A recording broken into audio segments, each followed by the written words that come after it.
utukumbushe daima kwamba maisha hapa duniani mafupi na kwamba hatujui tutakufa lini.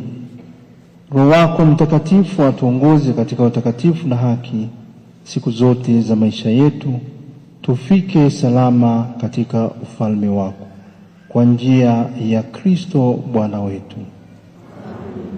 Raha ya milele umpe Bwana, apumzike kwa amani.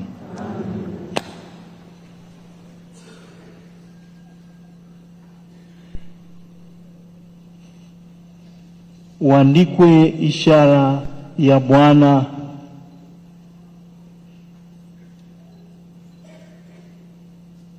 wetu Yesu Kristo mkombozi, aliyekomboa kwa ishara hii.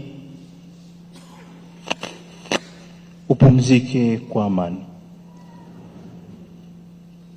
Sasa utafuata utaratibu wa kuweka mashada. Shada la kwanza litawekwa na Mhagama Protas Kardinali Rugambwa.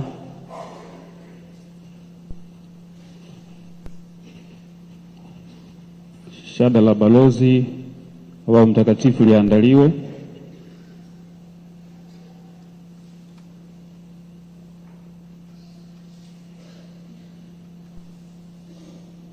Rais atafuata la tatu, rais wa baraza la maaskofu.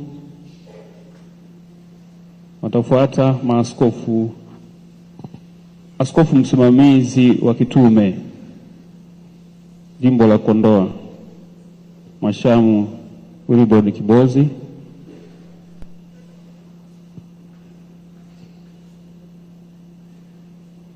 Samahani, mlete la askofu mkuu wa jimbo Katoliki la Dodoma.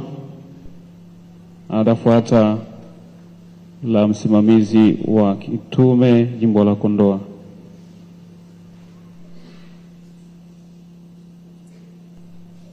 Anza askofu mkuu, afu afuate msimamizi wa kitume. Baada ya hapo mashada wapewe maaskofu wakuu waliobaki, au wapewe moja washike kwa pamoja, waweko pamoja maaskofu wakuu.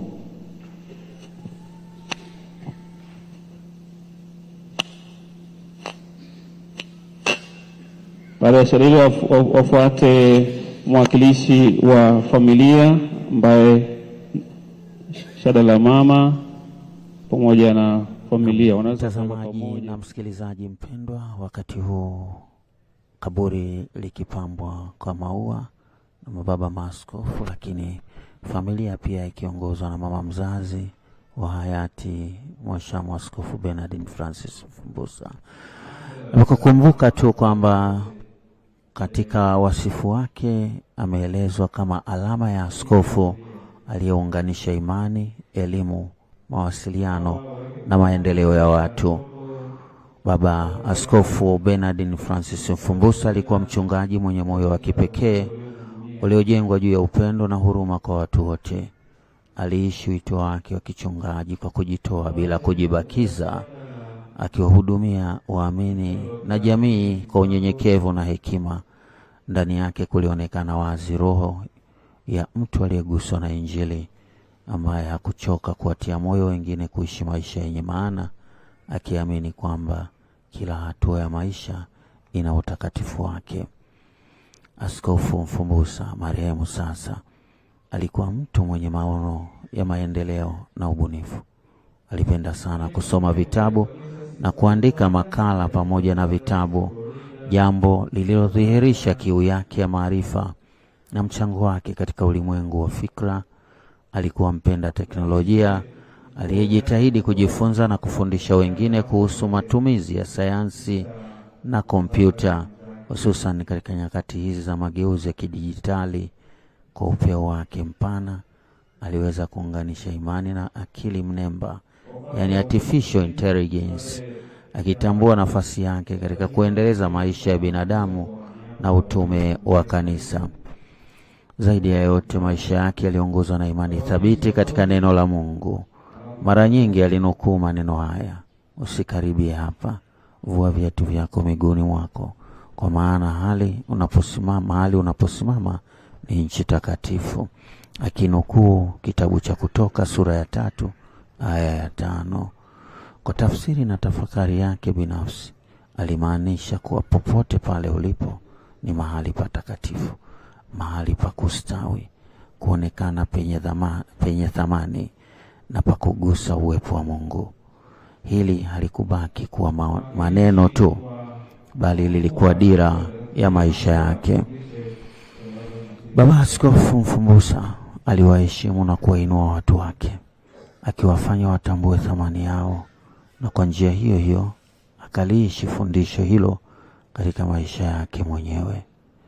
Hivyo Askofu Bernard Francis Mfumbusa ataendelea kukumbukwa kama kiongozi wa kiroho, mwana taaluma na shahidi wa matumaini katika ulimwengu unaobadilika kila siku. Bila shaka mimi na wewe mtazamaji na msikilizaji, wadau ambao umefuatilia tangu kifo chake, taarifa mbalimbali, historia ikitolewa, wasifu wake, tunapaswa kumshukuru Mungu kwa zawadi ya maisha Baba Askofu Bernard Mfumbusa, ambaye amelitumikia kanisa kwa miaka 33. Kumbuka hii ni namba ya kibiblia. Miaka 33 ndio miaka pia aliyoishi Bwana wetu Yesu Kristo tangu alipozaliwa hadi alipopaa mbinguni.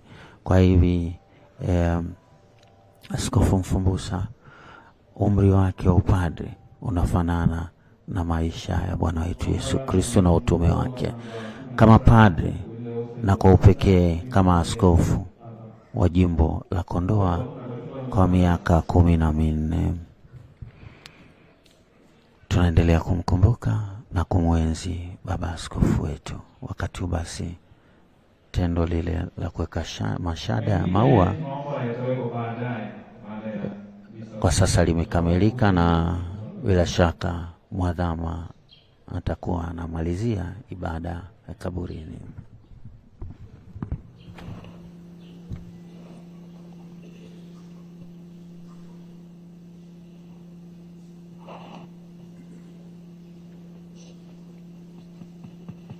Sawa.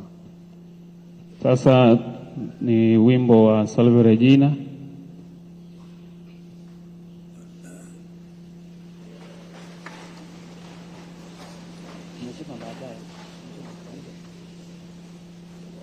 Wakati sala hiyo inaandaliwa, kulikuwa na wakilishi wa benki ya CRDB. Tuongoze kwa wimbo wa Salve Regina. Kwaya tafadhali, na mapadri wote tuwa karibu kwa wimbo huo.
kabla ya baraka turudi kwa nafasi zetu tukae, wa utaratibu unaofuata alafu baraka.